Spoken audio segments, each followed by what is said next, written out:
என்னால வந்து 100 கேஜில ஸ்குவாட்ஸ் பண்ண முடியும், 100 கேஜில டெட் லிஃப்ட் பண்ண முடியும், 100 கேஜில பெஞ்ச் பிரஸ் பண்ண முடியும், மசில் அப் பண்ண முடியும். இதெல்லாம் பிராக்டிஸ் அண்ட் ப்ரோக்ரஸ் தான் காரணம். வே புரோட்டீனோ கிரியேட்டினோ கிடையவே கிடையாது.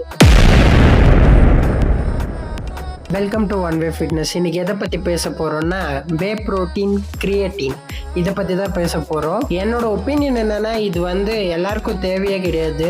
ஆனால் எல்லா ஜிம்லேயும் நிறைய பேர் வந்து ப்ரமோஷன் பண்ணுறதெல்லாம் பார்த்து நிறைய பேர் வாங்கிட்டு இருக்காங்க. ஜிம் போனால் அது வாங்கிடணும் அப்படின்ற ஒரு மெத்து ஒன்று இருக்குது. இப்போ நார்மலாக நீங்கள் ஃபிட்னஸை மெயின்டைன் பண்ண, வெயிட் லாஸ் பண்ணவோ இல்லை மசில் கெயின் பண்ணவோ போகிறீங்கன்னா ஸ்லோவாக பண்ணுங்கள். ஒரு 60 to 70% டயட் எடுத்து கொஞ்சம் லாங் டைம் ப்ரோக்ரஸ் பண்ணால் நல்ல ஒரு ரிசல்ட்டே வரும்.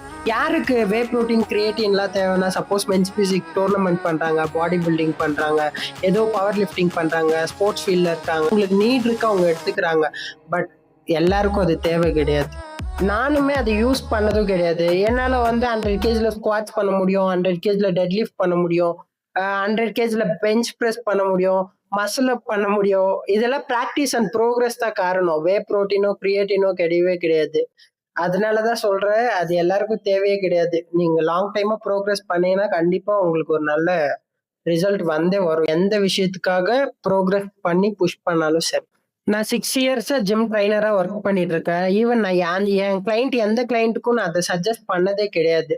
நான் நேச்சுரலா நிறைய பேருக்கு டிரான்ஸ்ஃபர்மேஷன் பண்ணியிருக்கேன். உங்களுக்கு பேஷன்ஸ் பிளஸ் லாங் டைமா உங்களால ப்ரோக்ரஸ் பண்ண முடியும்னா கண்டிப்பா எந்த ரிசல்ட்டா இருந்தாலும் அச்சீவ் பண்ணலாம். ஸ்போர்ட்ஸ் பர்சனை தவிர மீதி நார்மலா ஜிம்முக்கு போறவங்க எல்லாம் எடுக்கணும்னு கிடையவே கிடையாது. கண்டிப்பா அதை மட்டும் பண்ணவே பண்ணாதீங்க.